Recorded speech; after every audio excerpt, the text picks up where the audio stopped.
जय श्री राम बच्चों। और आज मैं लाया हूँ आप लोग के लिए इम्पोर्टेंट कॉन्सेप्ट्स रिवीजन वीडियो, ठीक है, जेई मेन से लिए, जो कि कल होने वाला है, कल से स्टार्ट है। तो कल के बच्चों के लिए और आने वाले सभी सेशन से लिए ये काफी इम्पोर्टेंट रहेगा कि हम सारे कॉन्सेप्ट्स एक बार रिवाइज कर ले। इसमें जो ये वीडियोस में कोई प्रॉब्लम नहीं रहेंगे। This is completely theory formula revision, ठीक है। सबसे पहले मैं कोऑर्डिनेट ज्योमेट्री आपको रिवाइज कराऊंगा, उसके बाद calculus and then algebra. Trigo vector 3D तो आप समझते चलो पूरा ही फॉर्मूला बेस्ड है, तो उसमें आपको सब कुछ ही रिवाइज करते ही जाना है। और वेक्टर 3D ट्रिगो, ये तीन मैं ऐसे मानता हूँ जो हाँ सब बच्चे इजीली कर लेते हैं। बट जहां फंसते हैं वो है कोऑर्डिनेट, अलजेब्रा एंड कैलकुलस।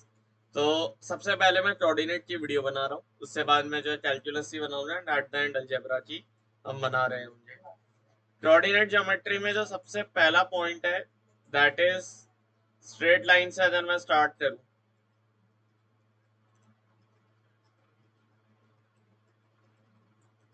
तो स्ट्रेट लाइंस में जो सबसे पहला आपका रिवीजन का पॉइंट आता है that is triangles and it's centres.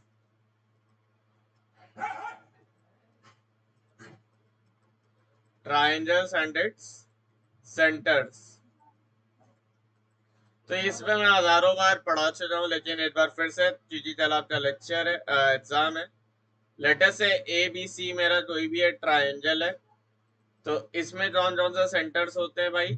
इसमें एक तो होता है आपका G, that is known as centroid, जिसको हम लोग सिमेट्रिक सेंटर ऑफ ट्रायंगल भी कहते हैं, ठीक है। Centroid is point of intersection of medians, ठीक है। मीडियन से होते हैं line joining vertex to the mid point. और ध्यान रखना, सेशन वन जो हुआ था, जो shift session one of mains हुआ था, उसमें बहुत सारे सवाल आए थे आपके, इससे क्या कहते हैं, centre of triangle and it's property से। तब भी मैंने कहा था आएगा, अब भी कह रहा हूँ फिर से, स्ट्रेट लाइन से यही टॉपिक से घूम फिर के सवाल आ रहे हैं। सेंट्रॉइड होता है point of intersection of medians. अगर मेरे पास एक ट्रायंगल है with vertices x1 y1, h2 y2 and h3 y3, तो मेरा जो मीडियन के कोऑर्डिनेट्स है those are given by h1 plus h2 plus h3 by 3, comma y2 plus y1 plus y3 by 3, ठीक है। तो ये फॉर्मूला आप बिल्कुल ध्यान रखना सेंट्रॉइड वाला, क्योंकि इस पर बेस्ड सवाल तुम्हें पूछा जा सकता है। कुछ प्रॉपर्टीज जो सेंट्रॉइड की होती है कि सेंट्रॉइड जो है ट्रायंगल जो 6 इक्वल एरिया से ट्रायंगल में डिवाइड करता है, ठीक है। ये सभी ट्रायंगल्स का एरिया इक्वल होता है, एकदम सिमेट्रिकली जो है सेंट्रॉइड किसी ट्रायंगल को डिवाइड करता है, ठीक है। उससे बाद आता है आपका इन सेंटर। तो इन सेंटर होता है बच्चे मेरे point of intersection of angle bisectors,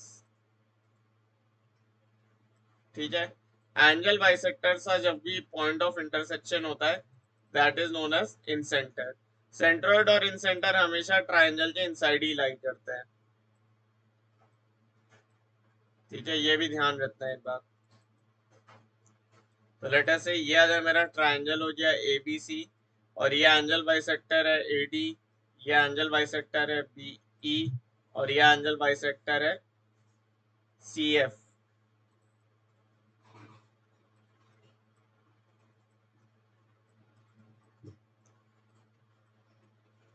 ठीक है।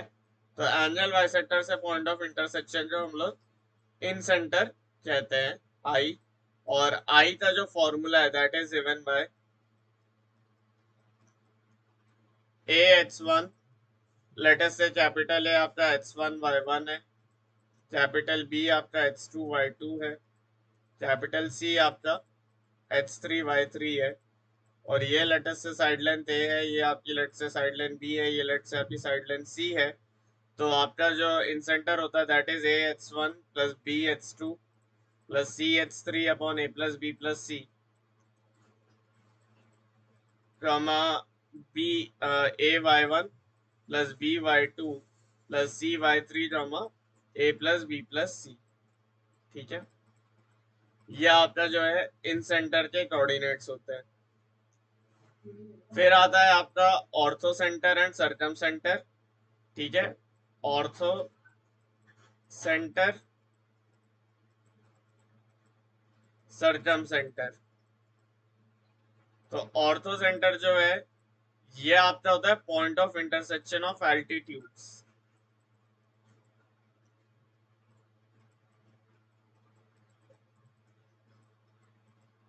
और जो सर्कम सेंटर होता है वो होता है point of intersection of perpendicular bisectors. ठीक है, अब आती है इनकी स्पेशल प्रॉपर्टीज। तो एक तो तुम्हें ये फॉर्मूला देखो, इसमें से तुम्हें मेन क्या याद रखना है। सेंट्रोइड का formula, centroid divides triangle in 6 parts of equal areas. In centre का फॉर्मूला। ठीक है, ऑब्वियसली ये तो तुम्हें याद रखना ही है कि ये किनके इंटरसेक्शन पॉइंट्स होते हैं, तो मोस्ट इंपॉर्टेंट है। अच्छा, अब इन सेंटर में कुछ चीजें और, लाइक इन सेंटर क्या होता है। इन सेंटर इज बेसिकली तुम्हारा इन सर्कल का सेंटर।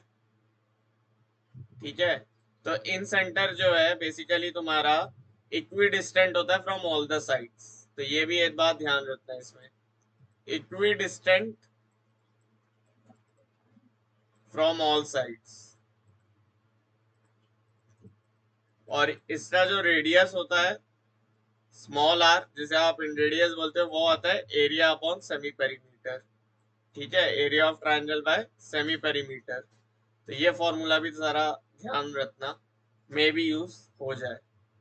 ठीक है, बट अब वो फॉर्मूलेस पे आते हैं जो सबसे ज्यादा इंपॉर्टेंट होता है। तो नोट करना, सबसे पहला,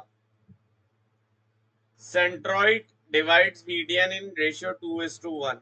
centroid divides median in 2:1।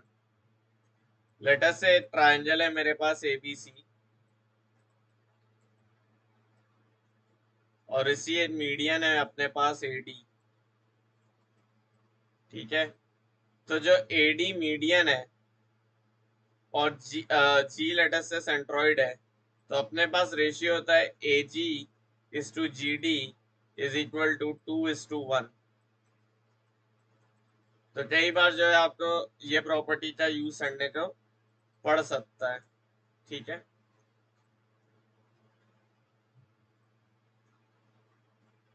so this becomes a very important property. AG is to GD is equal to 2:1।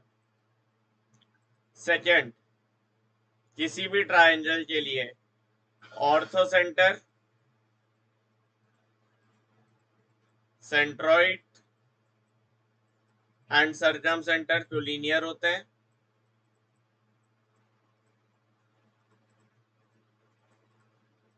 किसी भी ट्रायंगल में ये तीनों तो हमेशा कोलिनियर होंगे, आर ऑलवेज कोलिनियर।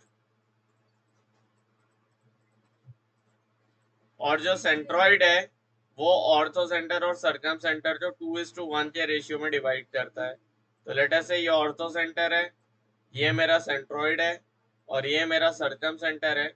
तो OG इज टू GH आपका 2:1 का रेशियो बियर करता है। ठीक है, orthocentre is to circumcentre आपका 2:1 के रेशियो में डिवाइड करता है। अच्छा, फिर थर्ड पॉइंट, जब भी मेरा इक्विलैटरल ट्रायंगल होता है, एक इक्विलैटरल ट्रायंगल में orthocentre, centroid, circumcentre, incentre सारे सेम पॉइंट पे होते हैं। तो आपको एक इक्विलैटरल ट्रायंगल में से इसमें से किसी का भी कोऑर्डिनेट निकालना हो, आपको सेंट्रॉइड का ही कोऑर्डिनेट निकालना है फॉर एन इक्विलैटरल ट्रायंगल।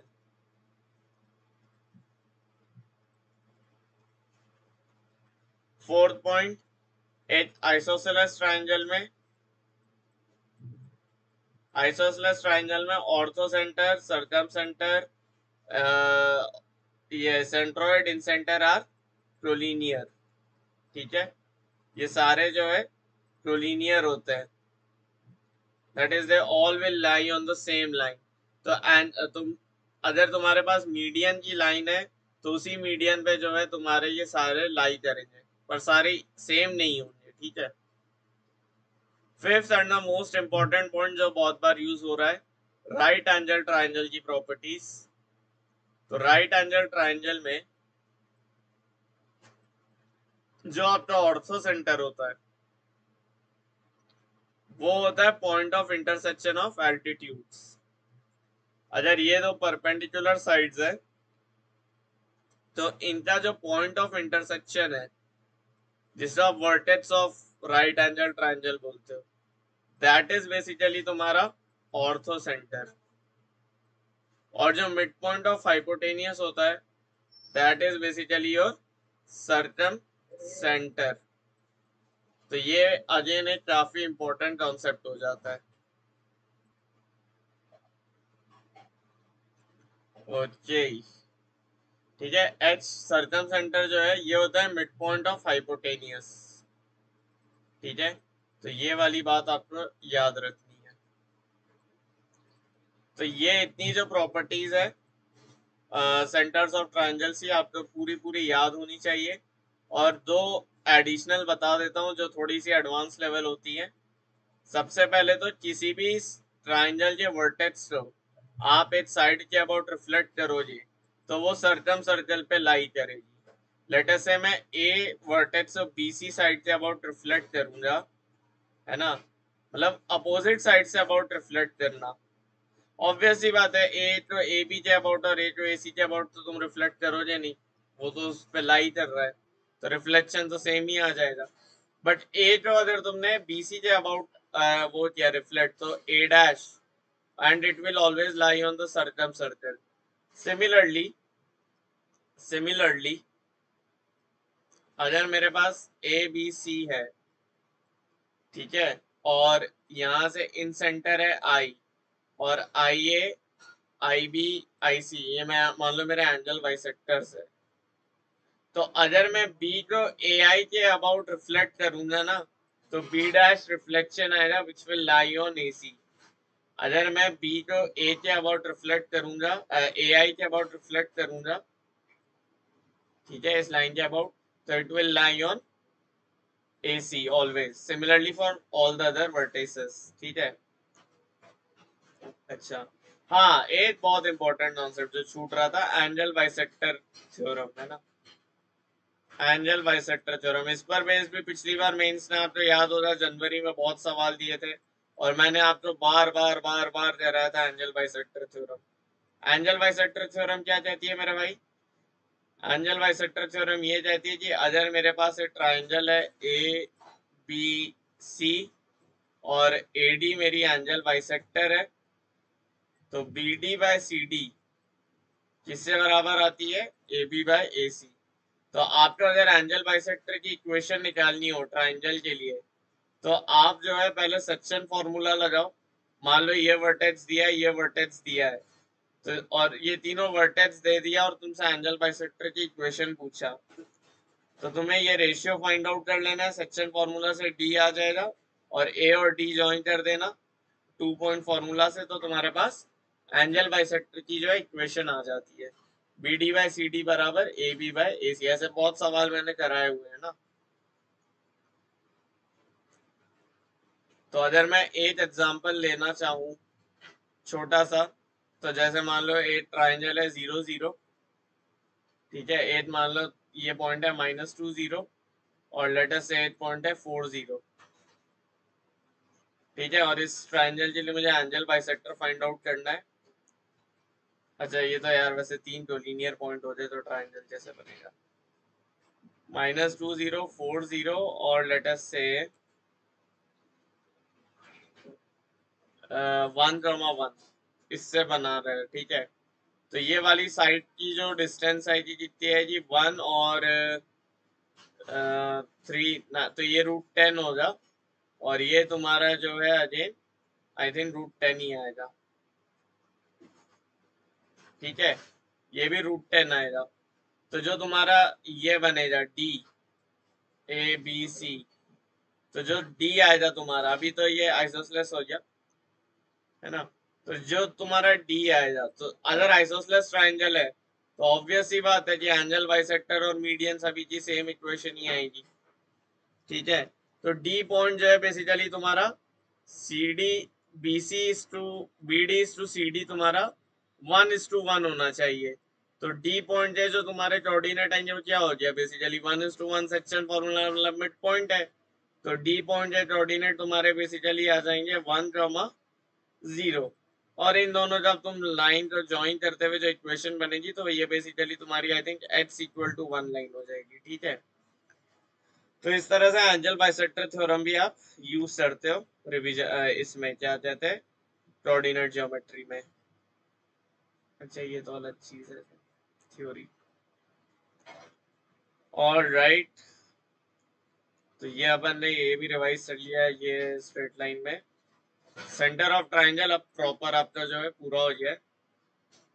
हाँ, अच्छा एक चीज और इसमें ध्यान रखना, जो सर्कम सेंटर होता है ना, ये होता है equidistant from all vertices, equidistant from all vertices. तो ये वाला पॉइंट भी जरा माथे में फिट रखना। ठीक है, अब ये टॉपिक आपका एक तरह से पूरा रिवाइज हो गया। ठीक है, इससे अलावा जो स्ट्रेट लाइन में इंपॉर्टेंस रखता है वो होता है एक तो आपका रिफ्लेक्शन का कॉन्सेप्ट। ठीक है, तो रिफ्लेक्शन में दो केसेस बनते हैं। पहला, लेटर से आपको एक पॉइंट दिया हुआ है x1, y1, और इसका आपको रिफ्लेक्शन फाइंड करना है from a mirror line AX plus BY plus C equal to 0। तो जो रिफ्लेक्टेड पॉइंट है लेटर से उससे कोऑर्डिनेट आपके x2, y2 है, तो आपके पास फॉर्मूला बनता है x2 minus x1 by a बराबर y2 minus y1 by b बराबर -2 times ax1 plus by1 plus c upon a square plus b square. Reflection का जो फॉर्मूला बनता है वो बनता है x2 minus x1 by a y2 minus y1 by b बराबर -2 times ax1 plus by1 plus c upon a square plus b square. Second जो मेरा पॉइंट बनता है वो बनता है ये, सेकेंड इसमें जो केस बनता है वो होता है कि लेटस से उसने आपको एक इंसिडेंट रे दे दी, इंसिडेंट रे दे दी। ठीक है, इंसिडेंट रे उसने दी आपको a1x plus b1y plus c1 equal to 0, और रिफ्लेक्टेड रे उसने दे दी तुम्हें, सॉरी मिरर की इक्वेशन दे दी उसने तुम्हें। ठीक है, मिरर की इक्वेशन दे दी। मिरर की इक्वेशन मान लो है a2x plus b2y plus c2 equal to 0, और तुमसे पूछा है उसने रिफ्लेक्टेड रे की इक्वेशन बताओ। रिफ्लेक्टेड रे की इक्वेशन क्या आएगी? तो इसको करने का बड़ा सिंपल सा फॉर्मूला होता है या मेथड होता है। सबसे पहले आप point of intersection find out कर लो इंसिडेंट रे एंड मिरर रे का, या इंसिडेंट रे एंड मिरर। हाँ, तो इंसिडेंट रे और मिरर का पॉइंट ऑफ इंटरसेक्शन निकाल लिया। लेट अस से ये मिरर थी a2x plus b2y plus c2 equal to 0, और ये मान लो तुम्हारी हो गई line a1x plus b1y plus c1 equal to 0। ठीक है, एक तो ये वाला पॉइंट आ गया। अब इस लाइन पे तुम कोई सा भी रैंडम पॉइंट चूज कर लेना। ठीक है, ऑब्वियस ही बात है, तुम ऐसा ही कोई पॉइंट चूज करो जो x तो 0 डाल के y निकाल लो, या y तो 0 डाल के x निकाल लो। ठीक है, वो अपनी सहूलियत के हिसाब से ले लेना। इस पॉइंट पे तुमने कोई सा भी इस लाइन पे तुमने कोई सा भी एक पॉइंट ले लिया से P(x1, y1). ठीक है, तो इस पॉइंट का रिफ्लेक्शन ले लेना फ्रॉम द लाइन, जो हमने केस 1 में फॉर्मूला पढ़ा कि इंसिडेंट रे ये होती है, मिरर ये होता है, तो रिफ्लेक्टेड रे ये वाला, ये फॉर्मूले का यूज करते हुए तुम कोई भी ये पॉइंट ले लेना, उसका रिफ्लेक्शन ले लिया, और ये लेटर से अपने पास क्यू पॉइंट है, ठीक है, तो पी डैश आ गया लेटर से H2Y2। तो पी डैश क्यू जो लाइन है ना, ये आपकी रिफ्लेक्टेड रे होती है।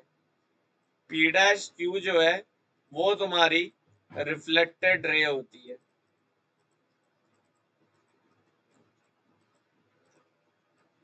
ठीक है। पी डैश यू जो है आपकी रिफ्लेक्टेड रे होती है। तो ये जो है आपका रिफ्लेक्शन का कॉन्सेप्ट होता है,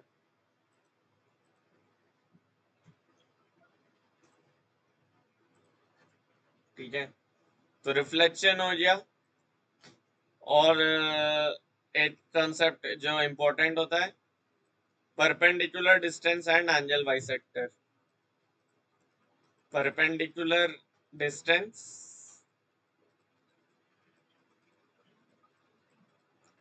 एंड एंगल बाइसेक्टर।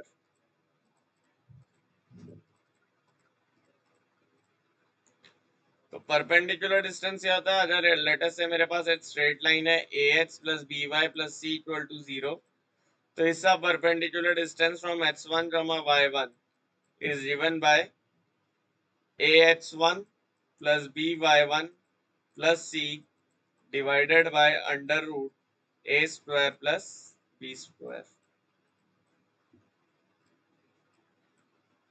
ठीक है। ये हो जाता है आपकी perpendicular distance. Alright, I think ये वो की फॉर्मूलाज है जो आपको याद होने चाहिए, ठीक है। और एक आपने एरिया ऑफ ट्राइंगल का फॉर्मूला आपको याद होना चाहिए, half mod H1 Y2 minus Y3 H2 Y3 minus Y1 and H3 Y1 minus Y2। तो एरिया ऑफ ट्रायंगल निकालने का एक फॉर्मूला ये होता है, और एक फॉर्मूला और याद होना चाहिए, या एक मेथड और याद होना चाहिए कि इस लाइन की इक्वेशन अगर है मेरे पास और इस BC लेंथ है, तो मेरे पास ये परपेंडिकुलर डिस्टेंस भी आ जाएगा। तो एरिया जो है अपना हाफ AD इंटू BC हो जाएगा। तो AD जो है ये परपेंडिकुलर डिस्टेंस हम इस फॉर्मूला से निकाल सकते हो, और BC लेंथ डिस्टेंस फॉर्मूला से तुम्हारे पास आ जाएगी। तो एरिया और ये वाले जो दो कॉन्सेप्ट है ना, ये दोनों काफी ज्यादा बार यूज होते हैं, ये दोनों काफी ज्यादा बार जो है यूज होते हैं, ठीक है। परपेंडिकुलर डिस्टेंस एंगल बाइस, और एंगल बाइसेक्टर की इक्वेशन क्या होती है, लेटर से AH plus BY plus C या A1H plus B1Y plus C1, तो जो एंगल बाइसेक्टर है, हाँ, A1H plus B1Y plus C1 and A2H plus B2Y plus C2 का अगर मुझे एंगल बाइसेक्टर्स निकालना है, तो दे आर गिवन बाय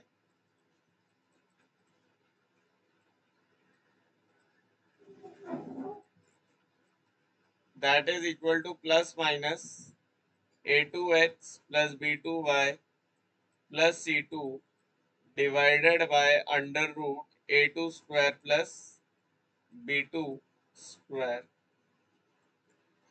ठीक है। ये भी हो गया।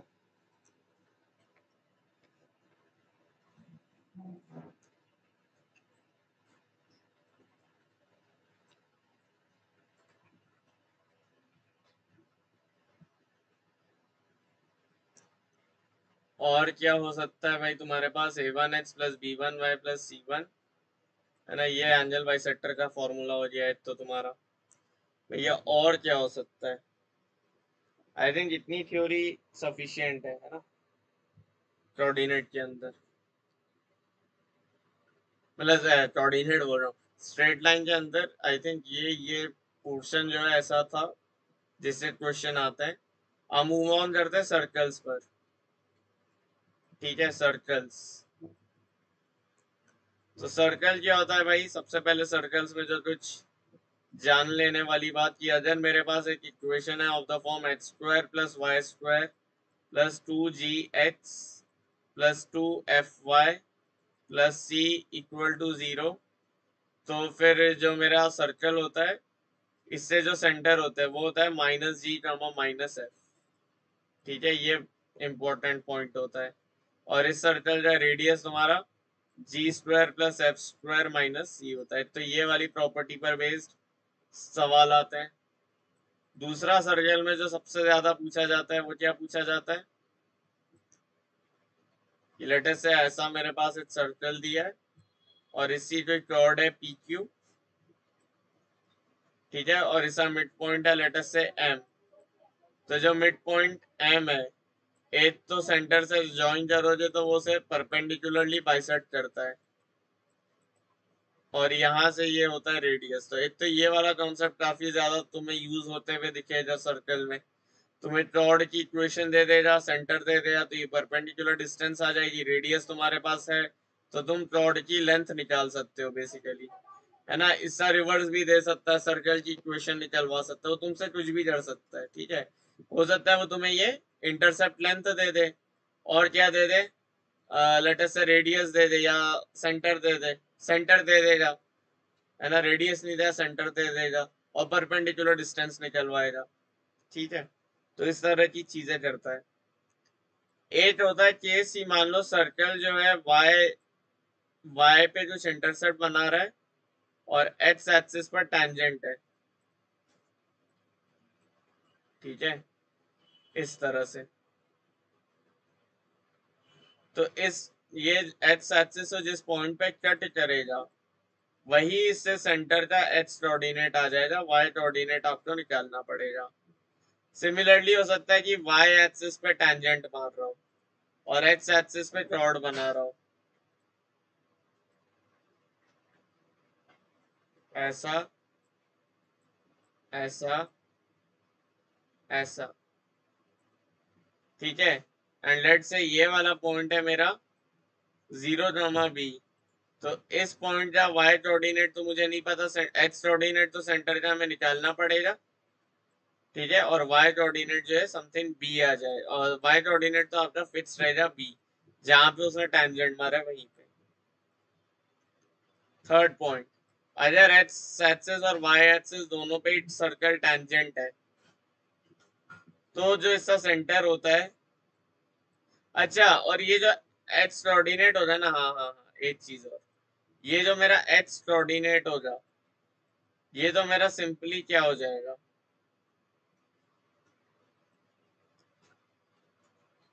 ये मेरी परपेंडिकुलर डिस्टेंस होगी रेडियस। तो जो मेरा k होगा ना, यहाँ पे k की वैल्यू रेडियस से बराबर होगी, यहाँ पे b की वैल्यू मेरी जो है रेडियस से बराबर होगी। सॉरी, इस केस में मेरे x की वैल्यू रेडियस से बराबर होगी। ठीक है, ये ध्यान रखना। और सिमिलरली जब दोनों एक्सिस पे टेंजेंट हो रहे हैं तो r, 0, 0, r और सेंटर हो जाएगा r, r। तो ये वाला केस सबसे ज्यादा बार मेंस में पूछा गया है। इस सर्कल की इक्वेशन होती है x - r का whole square plus y - r का होल स्क्वायर बराबर r स्क्वायर। क्योंकि टेंजेंट और नॉर्मल हटा दिया है तो कहीं ना कहीं आप मान के चलो सर्कल में से आप घुमा फिरा के वो यही सारे क्वेश्चन देगा, तुम्हें इक्वेशन निकलवाएगा बहुत सारे केसेस की। ठीक है, लेकिन टेंजेंट नॉर्मल के सवाल तो आए थे पिछली बार भी, तो हम लोग वो भी देखेंगे। और क्या होता है सर्कल में, एक होता है orthogonal intersection, orthogonal intersection.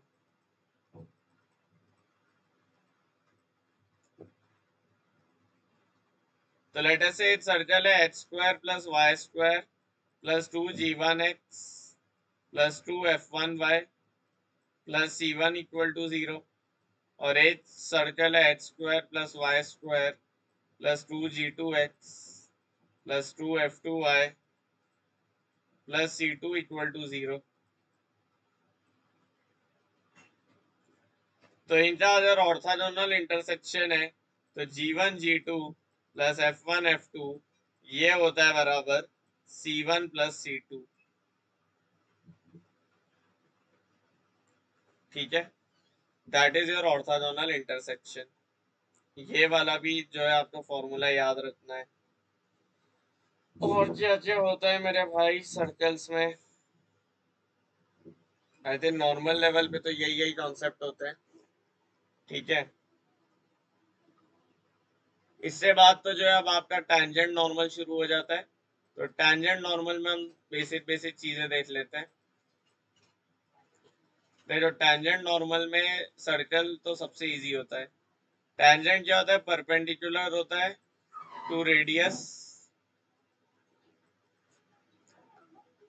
And, ठीक है, टैंजेंट जो है बेसिकली परपेंडिकुलर टू रेडियस होता है। तो अगर मेरे पास एक सर्कल है X square plus Y square equal to R square, तो एक तो आपके पास टैंजेंट की इक्वेशन आपको पता होनी चाहिए। टैंजेंट की इक्वेशन एट एनी पॉइंट लेटर से ये x1 y1 है, तो इस पॉइंट पे टैंजेंट की इक्वेशन हो जाती है x x1 plus y y1 बराबर आर स्क्वायर।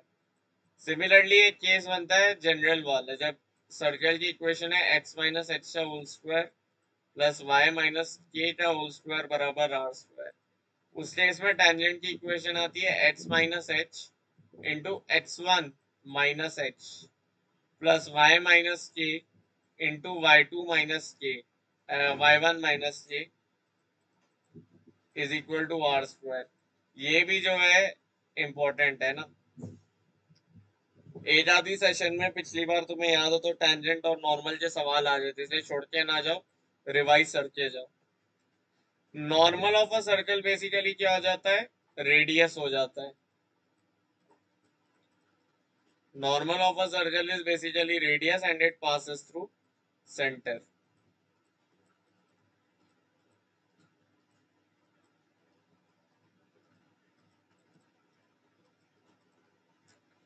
ठीक है बस टैंजेंट नॉर्मल में इतना इतना याद रखो, बाकी बहुत डीप प्रॉपर्टीज में ना जाओ, जैसे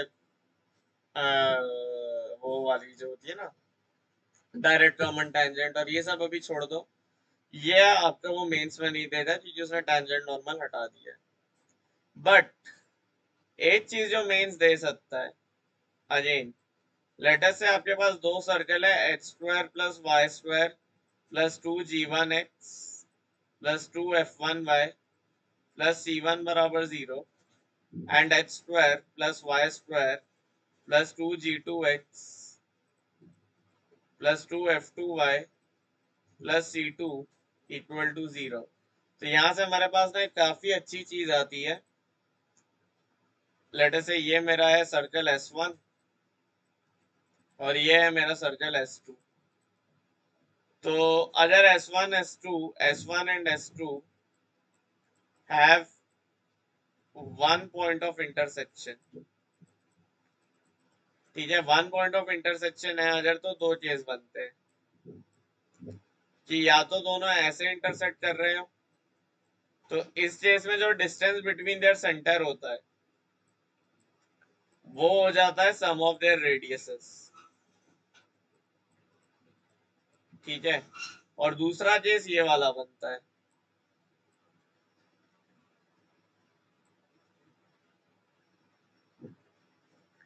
तो यहाँ पे जो है आपका सम ऑफ द, यहाँ पे जो डिस्टेंस से बीच का सेंटर के बीच का जो डिस्टेंस होता है that is basically your absolute difference of radius of the two circles. ठीक है, ये भी जो है काफी इंपॉर्टेंट आपके लिए रिवीजन पॉइंट हो जाता है। ठीक है, रिकॉर्डिंग चल रही है।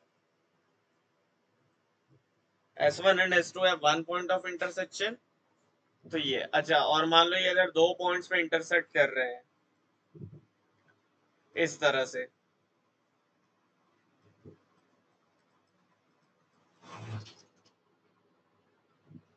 ठीक है, तो ये C1 C2 जो है आपका R1 प्लस R2 से छोटा आएगा और लेटर से इंटरसेक्ट ही नहीं कर रहे हैं, तो फिर ये आपका C1 C2 जो है ये बेसिकली आपका greater than R1 plus R2 आएगा। ठीक है, इंटरसेक्ट नहीं कर रहे हैं, जीरो पॉइंट ऑफ इंटरसेक्शन है, तो distance between the centre is greater than there radius. तो वन पॉइंट ऑफ इंटरसेक्शन के लिए दो कंडीशन होती है, ऐसे अगर ये दो पॉइंट्स में इंटरसेक्ट कर रहे हैं तो C1 C2 should be basically less than R1 plus R2, no point of intersection पे greater than R1 plus R2। अगर मान लो ऐसे भी है वो दो सर्कल, तो ये आपका C1 C2 हो गया, ठीक है, ये आपका R2 हो गया, और लेट अस से ये आपका R1 हो गया। तो आप क्या लिख सकते हो, R1 बराबर C1 C2 plus 2R2, right. C1 C2 ये वाला डिस्टेंस, या तो C1 C2 वाली लाइन हो जाए ये वाली डिस्टेंस, और C2 और ये लेट अस से R1 हो जाएगा C1 C2 प्लस R2, ठीक है। तो यहाँ पे आप एक चीज देख सकते हो कि R1 माइनस R2 अगर C1 C2 हो जाए, एक मिनट रुक जाओ, थोड़ा ध्यान से फिगर बनाने दो। एक केस ये हो सकता है, मतलब ये वाला केस चलो छोड़ो, अभी एक्सप्लोर मत करो, ये आपके मेंस में आएगा नहीं। होता क्या है कि ऐसा भी हो सकता है ना कि लेट अस से ये सर्कल है और ये से अंदर लाई करता है, इंटरसेक्ट नहीं कर रहा है पर अंदर लाई कर रहा है, बट इस केस तो आज तक कभी एक्सप्लोर किया नहीं किया है। तो लेट अस से ये C1 है, ये C2 है, ठीक है। तो अगर ये बड़े वाले सर्कल का मैं रेडियस R1 मान लूं, तो ये क्या हो जाएगा, C1 C2 plus R2 plus ये वाला डिस्टेंस, ये जो छोटा सा डिस्टेंस बच रहा है इसको आप x मान लो, प्लस x।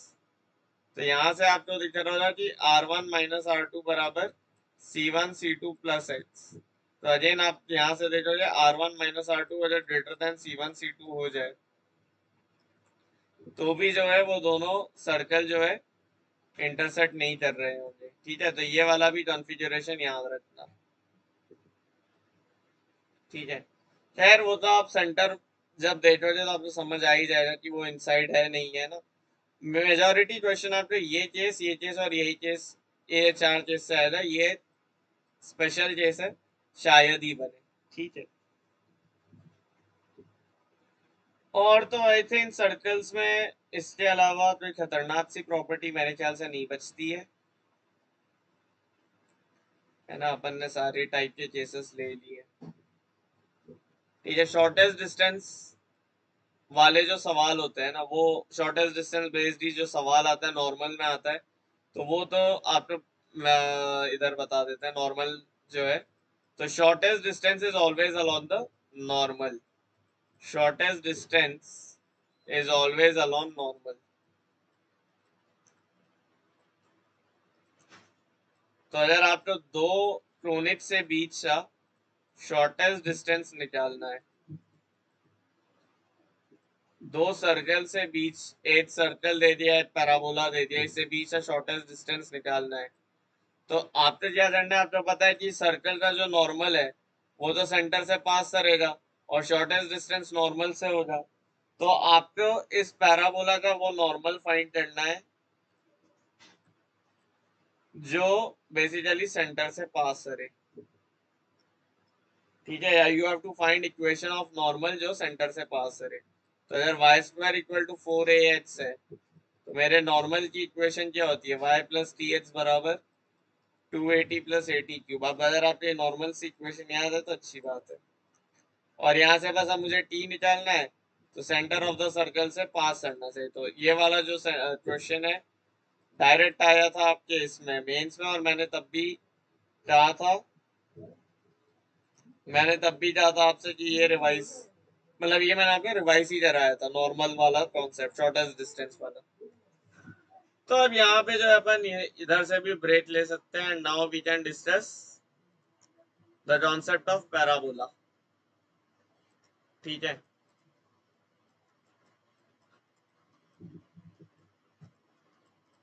तो पैराबोला में टेंजेंट नॉर्मल हटा दो तो वैसे ही कुछ नहीं बचता है, ठीक है। इसलिए हम लोग सारी चीजें डिस्कस कर रहे होंगे। तो पैराबोला में हम लोग जनरल केस लेते चलते हैं, Y square equal to 4ax। मैं इससे सारे फॉर्मूले रिवाइज करा देता हूँ, आप सारों के रिवाइज कर लेना, दिखता कैसे है, ये ऐसा दिखता है। Symmetry of axis of symmetry क्या हो जाती है, सी एक्स एक्सिस। अगर वाई एक्सिस हो तो वो ऐसा बन जाता, that is basically your X square equal to 4ay वाला केस। ठीक है, तो Y square equal to 4ax अगर मेरा एक पैराबोला है तो any general point on this can be given by 80 square 280। ठीक है, और फोकस आपका, अब पैराबोला की बेस्ट बात क्या होती है कि any point on parabola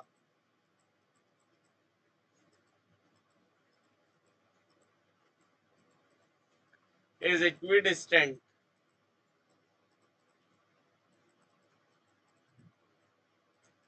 from latus rectum and focus। तो लेटस रेक्टम यहां से क्या है था तुम्हारा, h equal to -8। Latus rectum तुम्हारा आता है h इक्वल टू -8,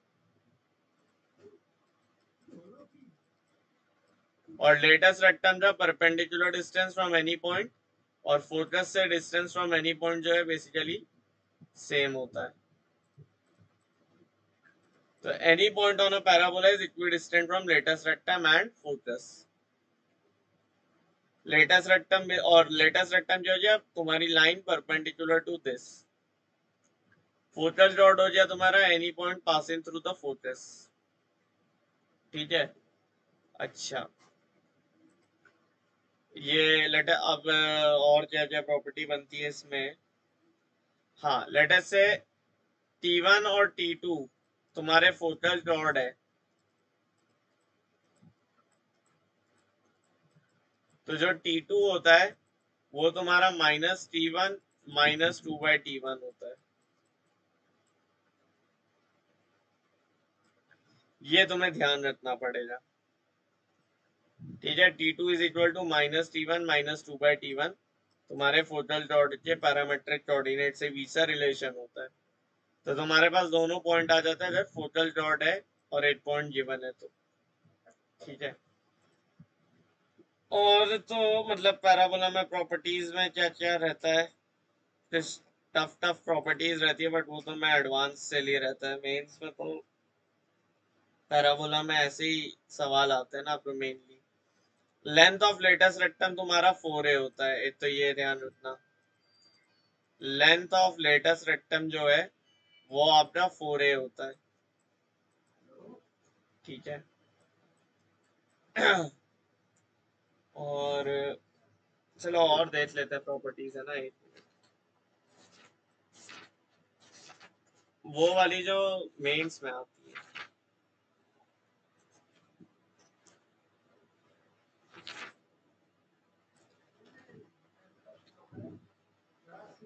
हाँ हाँ हाँ, एक तो, हाँ एक तो मेरे को तुम्हें सारी डेफिनेशन अगर बतानी थी। अच्छा, एक ना मैंने थोड़ा सा टर्मिनोलॉजी में एक तो दिक्कत कर दी कि इसको बोलते हैं आप लेटस रेक्टम नहीं, अ, ये आपकी डायरेक्ट्रिक्स है ना। डायरेक्ट्रिक्स से जो है इक्विडिस्टेंट होता है, ये डायरेक्ट्रिक्स है।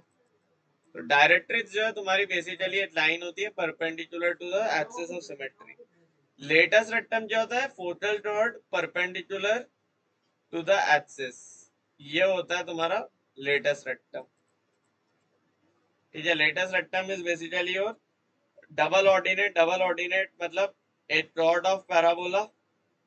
डबल ऑर्डिनेट या ऐसा मान लो फोकल रॉड होती है which is perpendicular to the axis of parabola.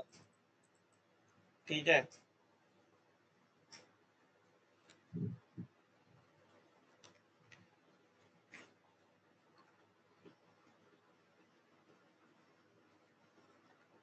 तो अब बस तुम टेंजेंट और नॉर्मल की इक्वेशन इसमें याद रखना। टेंजेंट की जो इक्वेशन होती है वो होती है y प्लस टी एक्स बराबर 280 y, अरे शिट, टेंजेंट होता है y is equal to M X plus A by M.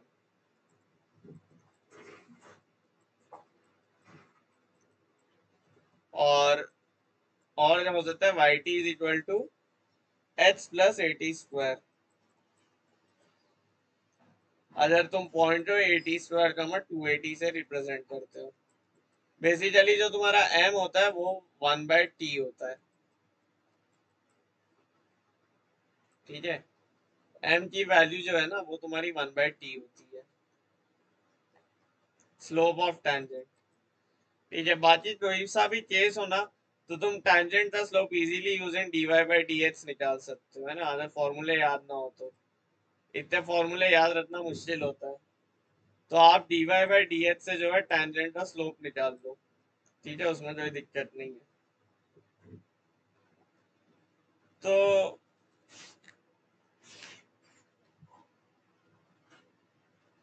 ये जो है आपका टेंजेंट हो जाए, और नॉर्मल की इक्वेशन क्या होती है, नॉर्मल की इक्वेशन हमने अभी अभी डिस्कस की थी, है ना, y is equal to M X minus 2am minus A M cube. और अगर स्लोप ऑफ टेंजेंट 1/t है तो स्लोप ऑफ नॉर्मल -1/t होता है, तो वो यूज करते हैं y प्लस टी एक्स बराबर 2at plus A T Q. ये हो जाता है नॉर्मल का equation at A T square comma 2at।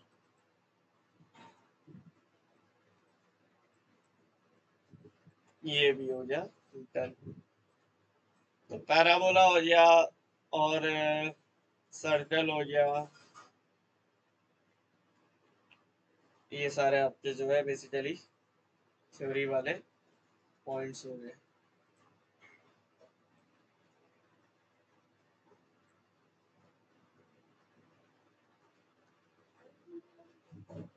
इससे बात क्या रहता है, अच्छा अपन ने ना एक चीज डिस्कस नहीं की, वो मैं यही कर लेता हूँ। डॉट बाइसेक्टेड एट पी, है ना, ये वाला कॉन्सेप्ट तो तुम्हें आएगा ही। किसी भी, ये ना किसी भी क्रोनिक के लिए ट्रू है, फॉर एनी क्रोनिक, चाहे सर्कल हो चाहे ट्रायंगल चाहे कुछ भी हो। तो dot bisected at P is given by s1 equal to T, ठीक है। p अगर x कमा y है तुम्हारा, या x1 कमा y1 है, तो s1 की इक्वेशन क्या आएगी, लेट अस से सर्कल है, अगर एक सर्कल है x square plus Y square बराबर आर स्क्वायर, तो तुम्हारा s1 बन जाएगा x1 square plus y1 square minus R square, और t बनेगा x(x1) plus y(y1) minus R square. तो यहाँ से बेसिकली तुम्हारे पास इक्वेशन आ रही x(x1) प्लस y(y1) बराबर x1 square plus y1 square is the equation of your dot bisected at a point at a given point, ठीक है। तो ये जो है पैराबोला की प्रॉपर्टीज हो गई, ठीक है। और इससे बाद आता है आपका एलिप्स एंड हाइपरबोला, ठीक है। तो एलिप्स, एलिप्स में तो लेटेस्ट से आपका है, अगर एलिप्स की जनरल इक्वेशन देखोगे तो होती है X square by A square plus Y square by B square बराबर 1, ठीक है। एलिप्स इट्सेंट्रिसिटी होती है, वो क्या होता है, ratio of distance from focus upon ratio of distance from directrix.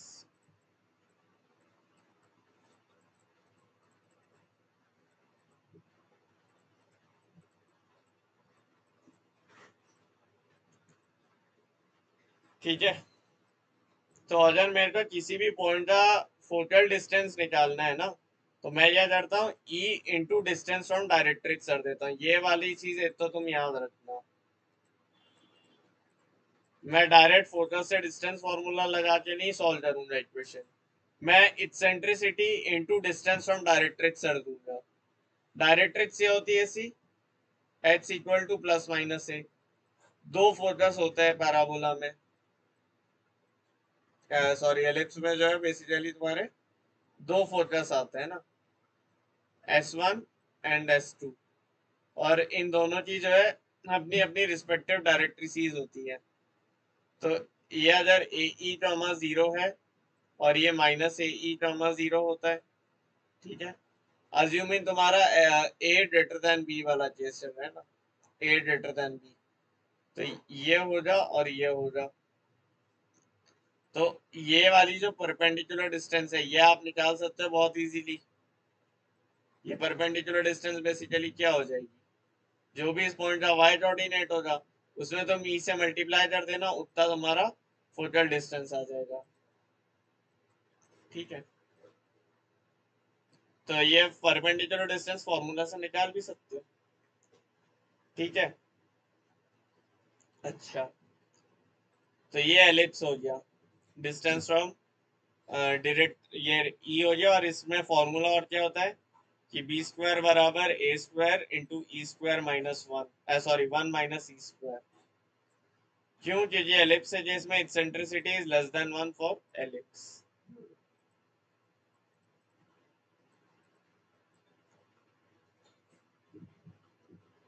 बाकी हाँ, अभी के लिए आप एलिप्स टैंजेंट नॉर्मल छोड़ दो, क्योंकि एलिप्स में टैंजेंट नॉर्मल की इक्वेशन, अच्छा क्यों छोड़ो जब कर ही रहे, देखो टैंजेंट की इक्वेशन एलिप्स में भी लिखना बड़ी इजी होती है।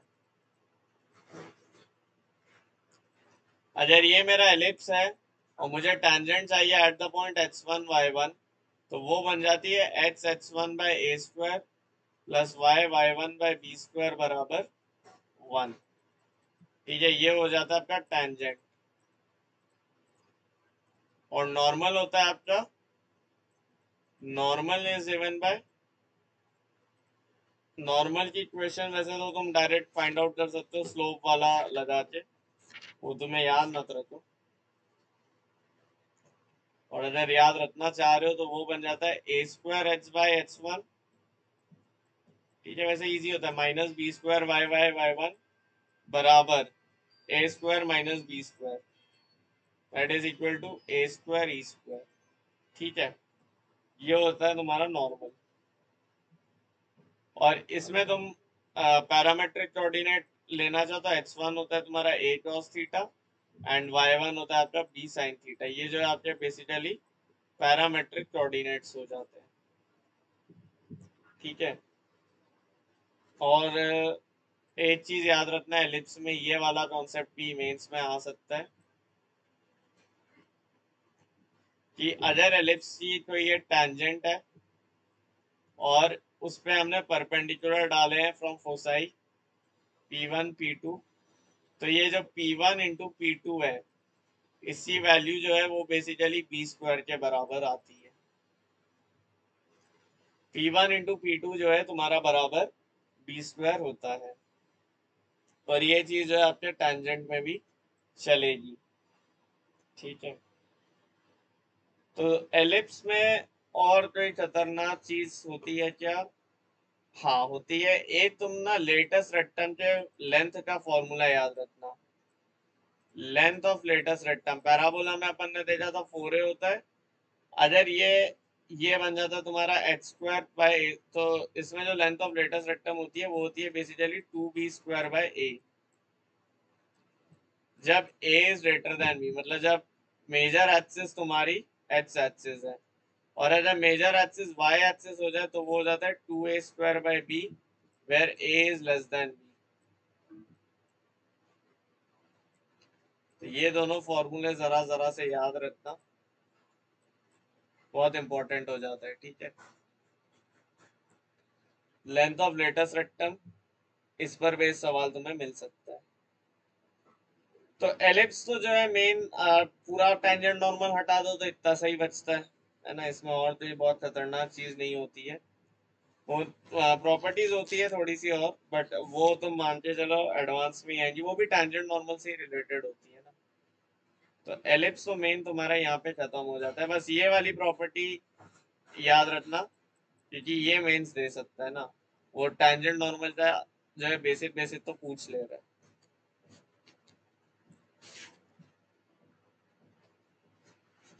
फाइनली आते हैं हाइपरबोला पे। हाँ, तो हाइपरबोला में चीजें थोड़ी सी ज्यादा रहती है।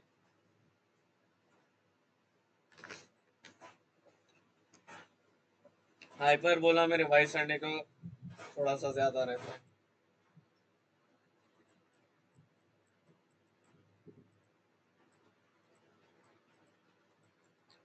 अच्छा, एलिप्स में एक चीज जो मेंस में आई थिंक नेग्लेक्ट हो जाती है बार बार, और जो मैं कभी नहीं करता हूँ, बट आज जल्दी से हो गई, ऑक्सिलरी सर्कल की इक्वेशन याद रखना। ऑक्सिलरी सर्कल होता है तुम्हारा H square plus Y square बराबर ए स्क्वायर प्लस, नहीं ऑक्सिलरी सर्कल है तो H square plus Y square equal to तुम्हारा ए स्क्वायर, ये आपका ऑक्सिलरी सर्कल होता है। Basically auxiliary circle is A zero और माइनस ए जीरो, इसको डायमीटर मानते हुए जो सर्कल बनता है ना, वो होता है तुम्हारा ऑक्सिलरी सर्कल। तो उसकी इक्वेशन जो है तुम्हारी H square plus Y square equal to A square होती है। डायरेक्टर सर्कल की जरूरत नहीं है, फॉर्मूला याद रखना चाहो तो रख सकते हो, X square plus Y square बराबर ए square A square plus B square, ये आपका डायरेक्टर सर्कल होता है। ये डायरेक्टर सर्कल मतलब जहाँ पे point of intersection of perpendicular tangents और लोकस, बट वो आप छोड़ सकते हो। हाइपरबोला पे आ जाओ, ऑक्सिलरी सर्कल जरूर से याद रखना। हाइपरबोला में चीजें उतनी सवाल उतने टफ नहीं होते, प्रॉपर्टीज बहुत सारी होती है, ठीक है। तो स्टैंडर्ड इक्वेशन ऑफ हाइपरबोला तुम्हें पता ही होगी, H square by A square minus Y square by B square equal to 1, ठीक है।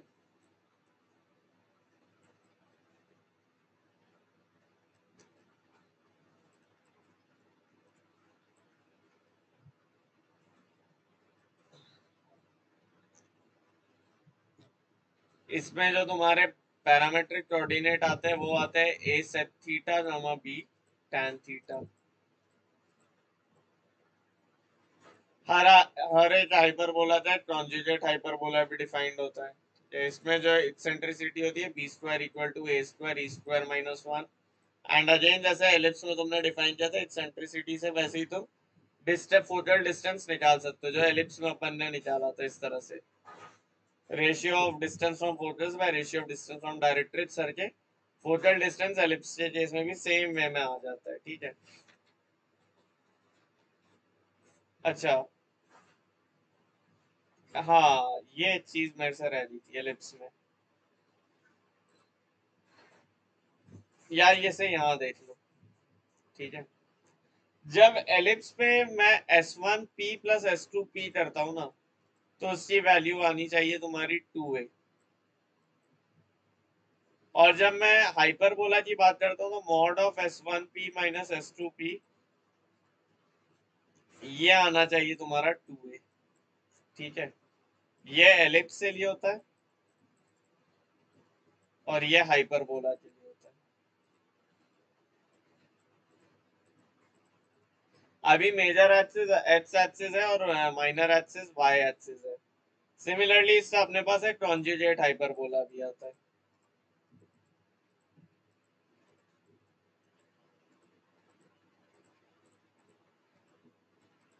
तो कॉन्जुगेट हाइपरबोला तुम्हारा होता है,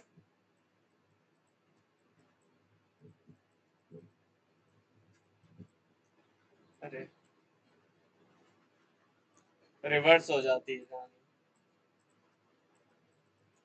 तो जो कॉन्जुगेट हाइपरबोला की इक्वेशन आती है,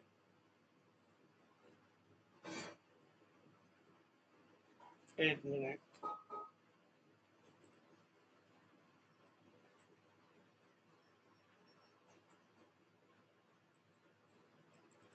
सॉरी ऐसे, ये आपके कॉन्जुगेट हाइपरबोला की इक्वेशन हो जाती है, राइट। अगर इसका इक्सेंट्रिसिटी मेरा E1 है और इसी इक्सेंट्रिसिटी मेरी E2 है, तो 1/E1 square plus 1/E2 square जो है वो मेरा 1 होता है। ये बड़ी इंपॉर्टेंट प्रॉपर्टी है ना, ये ध्यान रखना, ठीक है। E1 जो है तुम्हारा हाइपरबोला की कॉन्जुगेट है इक्सेंट्रिसिटी, और E2 जो है तुम्हारा इसका कॉन्जुगेट हाइपरबोला की इक्सेंट्रिसिटी है। इसके बाद ऑक्सिलरी सर्कल का जो इक्वेशन होती है वो आती है h² प्लस वाई स्क्वायर बराबर अगेन 2a स्क्वायर उसमें कोई चेंज नहीं। और डायरेक्टर सर्कल की इक्वेशन क्या आती है? डायरेक्टर सर्कल इसमें तुम्हारा B square minus a square हो जाता है, ठीक है, ए स्क्वायर माइनस बी स्क्वायर, क्योंकि ए ग्रेटर देन बी है।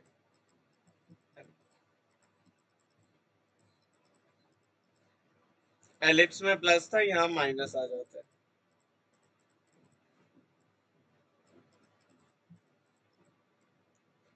और ये हो गया तुम्हारा ऑक्सिलरी सर्कल।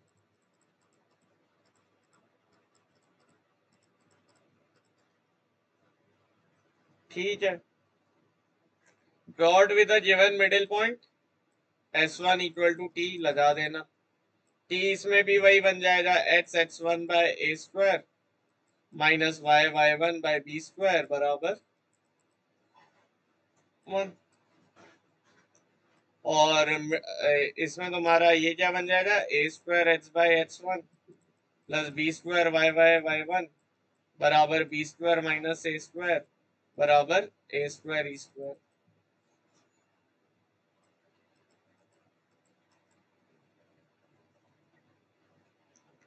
ये हो गया आपका टैंजेंट और ये हो गया नॉर्मल। तो आई थिंक हाइपरबोला में ये वाली तो आपकी सारी बातें हो गई। इससे बाद आ जाओ एसिम्टोट्स वाली बातों पर।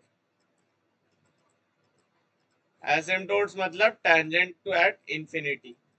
तो अगर X square by A square minus Y square by B square equal to 1 है हाइपरबोला, तो इससे asymptotes are X upon A plus Y by B into X upon A minus Y by B equal to 0। ये pair of asymptotes होते हैं, एक asymptote ये होता है, एक एसिम्टोट ये होता है। और इसके अलावा अगर a x square plus two h x y plus b y square plus two g x plus two f y plus c one equal to 0, ये मान लो मेरा जनरल हाइपरबोला है, तो एसिम्टोट्स का पेयर भी सेम होता है, सिर्फ कांस्टेंट में डिफरेंस आता है।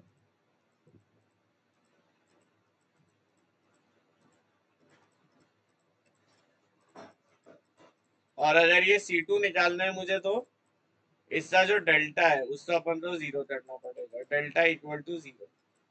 ठीक है, तो ये हो जाता है एसिम्टोट्स। और आई थिंक इसके बाद जो है आपका बचता है रेक्टेंगुलर हाइपरबोला, है ना। तो रेक्टेंगुलर हाइपरबोला क्या होता है, एक्स वाई बराबर सी square,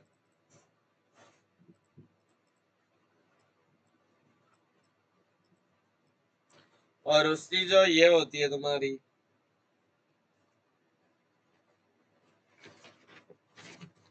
rectangular hyperbola is asymptotes he axis of coordinate हो जाते हैं, ठीक है। तो रेक्टेंगुलर हाइपरबोला होता है X Y equal to C square, और इसकी एसिम्टोट्स होती है X equal to 0 and Y equal to 0।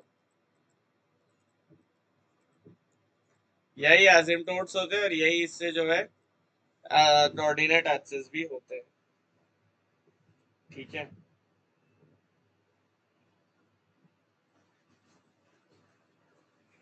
और एक चीज जो पढ़ानी रह गई वो लास्ट में ये देख लो, इक्वेशन ऑफ कॉर्ड ऑफ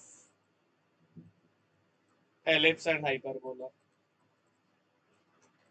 हालांकि ये चीज जो है तुम्हारे आई थिंक मेंस में आती नहीं है, बट इसलिए मैंने ये लास्ट में पढ़ा दिया ना। भैया वीडियो पूरी देखना ही है।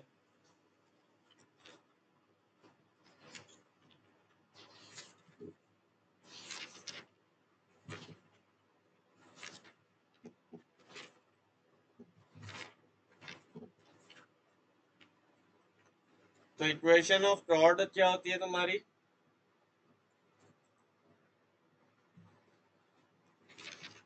Cord with a given mid point तो अपन ने पढ़ लिया।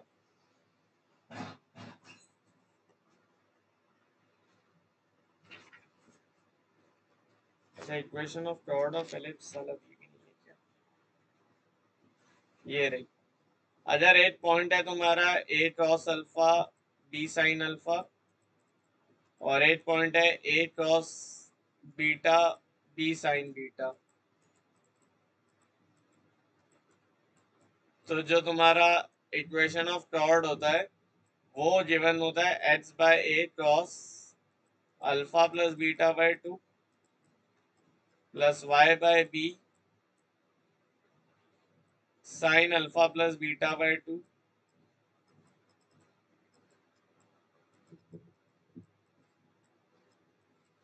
और ये बराबर होता है तुम्हारा cross alpha minus beta by 2।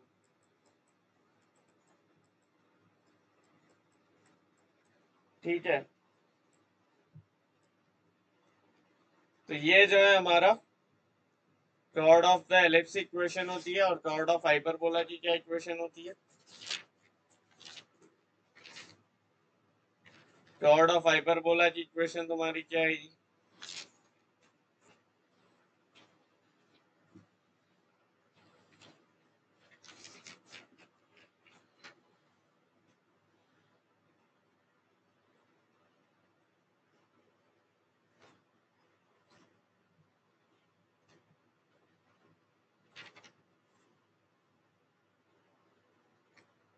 ये होता है एच अपॉन ए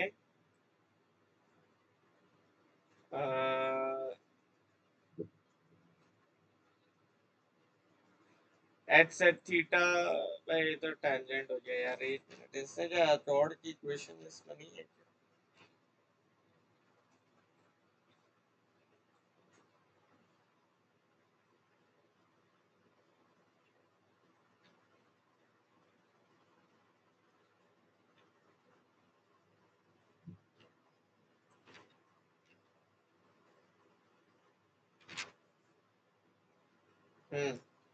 कॉर्ड की इक्वेशन भी यहाँ पे आएगा आपका H upon A cross alpha minus beta by 2 plus Y by B sine alpha minus beta by 2।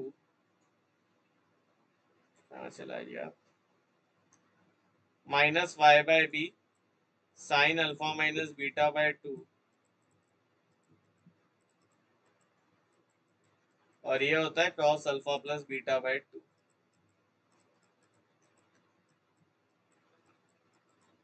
ये होता है आपका equation of chord of ellipse and hyperbola. ठीक है, तो मिलते हैं फिर नेक्स्ट वीडियो पर। ठीक है, इसे अब मैं शूट करूंगा, इसको रखते हैं यहाँ तक।